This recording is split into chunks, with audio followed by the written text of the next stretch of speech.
Hi friends, welcome back to the Reshma Gowda vlogs. ನಾನು ರೇಷ್ಮಾ. ನಾನು ಚೆನ್ನಾಗಿದ್ದೀನಿ, ನೀವು ಕೂಡ ಚೆನ್ನಾಗಿದ್ದೀರಾ ಅಂತ ಅನ್ಕೋತೀನಿ. ನಾನಿವತ್ತು ಸಂಕ್ರಾಂತಿ ಹಬ್ಬದ ವ್ಲಾಗ್ನ ಮಾಡ್ತಾಯಿದ್ದೀನಿ. ನಾನಿವತ್ತು ಬೆಳಿಗ್ಗೆ ಬೇಗನೆ ಎದ್ದು ರಂಗೋಲಿ ಎಲ್ಲ ಹಾಕ್ಕೊಂಡು ಸ್ನಾನ ಮುಗಿಸ್ಕೊಂಡು ಬಂದು ದೇವ್ರಿಗೆ ನೈವೇದ್ಯ ಮತ್ತು ತಿಂಡಿ ಎರಡನ್ನೂ ರೆಡಿ ಮಾಡಿಬಿಡೋಣ ಅಂತ ಹೇಳ್ಬಿಟ್ಟು ಸ್ವೀಟ್ ಪೊಂಗಲ್ ಮತ್ತು ಖಾರ ಪೊಂಗಲ್ನ ಮಾಡಿದ್ದೀನಿ. ಇದನ್ನು ಮೊದಲಿಗೆ ನಾನು ದೇವ್ರ ನೈವೇದ್ಯಕ್ಕೆ ಅಂತ ಹೇಳ್ಬಿಟ್ಟು ಎತ್ತಿಟ್ಟಿದ್ದೀನಿ.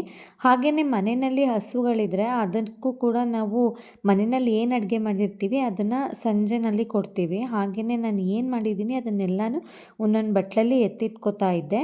ಎರಡಕ್ಕೂ ಎತ್ತಿಟ್ಟಾದಮೇಲೆ ದೇವ್ರ ಪೂಜೆಗೆ ಅಂತ ಹೇಳ್ಬಿಟ್ಟು ಕಬ್ಬು ಬೇಕಿತ್ತು. ಅಪ್ಪನ ಹತ್ರ ಹೇಳಿದೆ, ಮನೆಯಲ್ಲೇ ಕಬ್ಬನ್ನ ನಾವು ನೆಟ್ಟಿದ್ದೀವಿ, ಅಂದರೆ ಈ ಕಬ್ಬಿನ ತಳಿನೇ ಬೇರೆ, ನಾವು ಬೆಳೆಯೋದೇ ಬೇರೆ. ಇದು ಅಂತಂದರೆ ಈಗ ಸಿಟಿಗಳಲ್ಲೆಲ್ಲ ಎಳ್ಳು ಬೆಲ್ಲ ಬೇರೋದಕ್ಕೆ ಅಂತ ಹೇಳ್ಬಿಟ್ಟು ಮಾರ್ತಿರ್ತಾರೆ ನೋಡಿ, ಆ ಕಬ್ಬು ಇದು.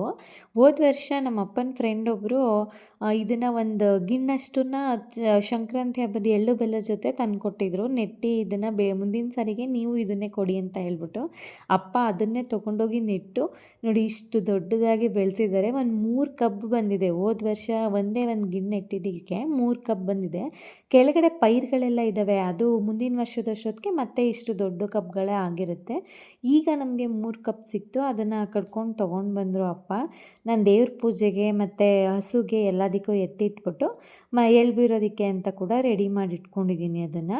ಹಾಗೆಯೇ ನಾನು ನೈವೇದ್ಯ ಎಲ್ಲ ಆಯ್ತಲ್ಲ, ತಿಂಡಿಗೂ ಮೊದಲೇ ಪೂಜೆ ಮುಗಿಸ್ಕೊಬಿಡೋಣ ಅಂತ ನಾನು ತಿಂಡಿ ರೆಡಿ ಮಾಡ್ತಾ ಇದ್ದ ಹಾಗೆಯೇ ದೇವ್ರ ಮನೆ ಎಲ್ಲ ಕ್ಲೀನ್ ಮಾಡಿ ರೆಡಿ ಮಾಡಿ ಇಟ್ಕೊಂಡಿದ್ದೆ. ನೈವೇದ್ಯಕ್ಕೆ ಆದಿದ ತಕ್ಷಣವೇ ನಾನು ದೇವ್ರಿಗೆ ದೀಪ ಹಚ್ಚಿ ಪೂಜೆ ಮಾಡಿಬಿಟ್ರೆ ಸರಿ ಹೋಗುತ್ತೆ ಅಂತ ಹೇಳಿ ಬಂದಿದ್ದೀನಿ.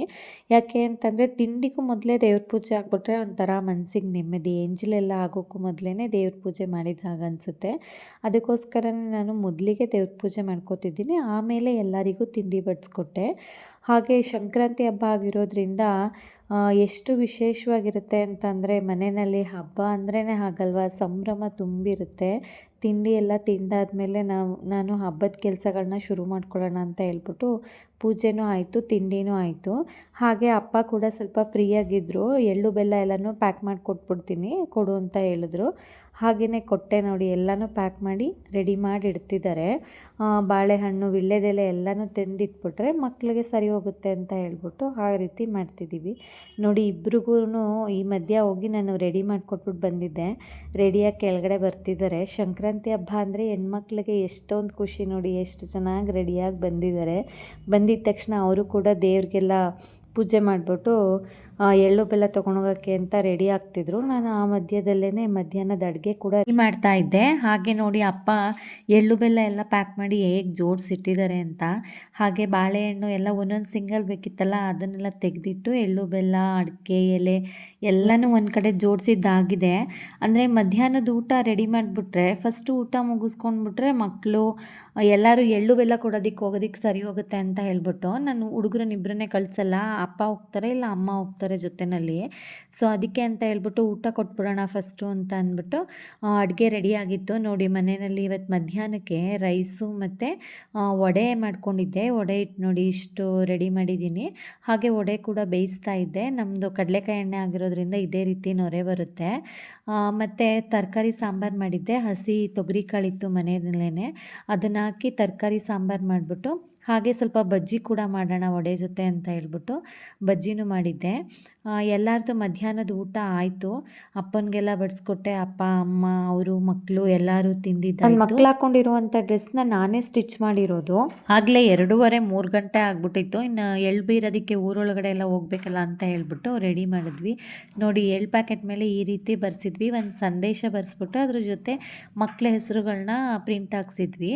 ಹಾಗೆ ಮಕ್ಕಳು ಕೂಡ ರೆಡಿ ಇದ್ರಲ್ಲ, ಎಲ್ಲನೂ ತೊಗೊಂಡು ಒಬ್ಬರು ಅರಿಶಿನ ಕುಂಕುಮ ಹೂವು ತೊಗೊಂಡು ಒಬ್ಬರು ಎಳ್ಳು ಬೆಲ್ಲ ತೊಗೊಂಡು ಇಬ್ಬರೂ ಹೊರಟ್ರು. ಅಮ್ಮ ಕರ್ಕೊಂಡು ಹೋಗ್ತಿದ್ದಾರೆ ನೋಡಿ. ಊರೊಳಗಡೆ ಎಲ್ಲ ಕೊಟ್ಬಿಟ್ಟು ಬರೋದಕ್ಕೆ ಅಮ್ಮನೂ ಜೊತೆಲಿ ಹೋಗ್ತಾರೆ. ಸ್ವಲ್ಪ ದೂರಕ್ಕೆ ಹೋಗಬೇಕು ಅಂದರೆ ಅಪ್ಪ ಕರ್ಕೊಂಡು ಹೋಗ್ತಾರೆ. ಸ್ವಲ್ಪ ಮನೆಗಳಿಗೆ ಅಮ್ಮ ಕೊಡಿಸ್ಬಿಟ್ಟು ಕರ್ಕೊಂಡು ಬಂದರು. ಆಮೇಲೆ ಅಪ್ಪ ಕರ್ಕೊಂಡು ಹೋದರು ನೋಡಿ. ಎಲ್ಲರಿಗೂ ಕೊಟ್ಬಿಟ್ಟು ಬರೋಷ್ಟೊತ್ತಿಗೆ ಸಂಜೆನೇ ಆಗೋಯ್ತು, 5 ಗಂಟೆ 5:30. ದನಗಳೆಲ್ಲ ಬರ್ತಿದ್ದಾವೆ. ನಮ್ಮ ಮನೆ ಮುಂದೆಗಡೆನೇ ಕಿಚಾಯಿಸ್ತಾರೆ.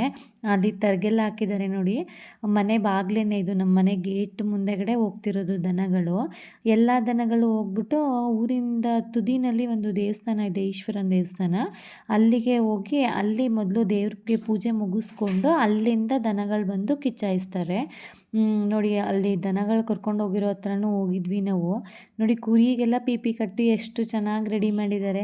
ಅವ್ರುಗಳು ಏನು ಕರ್ಕೊಂಡು ಬರ್ತಾರೆ ಅದನ್ನೆಲ್ಲ ಕಿಚ್ಚಾಯಿಸೋದು ರೂಢಿ ಮಾಡ್ಕೊಂಡಿದ್ದಾರೆ. ಕುರಿ ಆಗ್ಬೋದು, ಆಡು, ಹಸು, ದನಗಳೇ ಜಾಸ್ತಿ. ಮಕ್ಳುಗಳು ಆಟ ಆಡೋದಕ್ಕೆ ಅಂತ ಹೇಳಿ ಈ ರೀತಿ ಮಾಡಿರ್ತಾರೆ ನೋಡಿ. ಒಂದು ಚಿಕ್ಕ ಹಸು ಕರುಗೂ ಪೀಪಿ ಎಲ್ಲ ಕಟ್ಕೊಂಡ್ಬಂದಿದ್ದಾರೆ. ನಮ್ಮ ಜಾನು ಅದ್ರ ಹತ್ರ ನಿಂತ್ಕೊಂಡು ಫೋಟೋ ಎಲ್ಲ ತೆಗೆಸ್ಕೊಂಡಿದ್ದಾಳೆ ನೋಡಿ. ಇದು ನಮ್ಮ ಮೇಯ್ನ್ ಗೇಟು. ಮೇಯ್ನ್ ಗೇಟ್ ಹತ್ರನೇ ತರ್ಗಂದು ಗುಡ್ಡೆ ತಂದು ಹಾಕಿದ್ರು.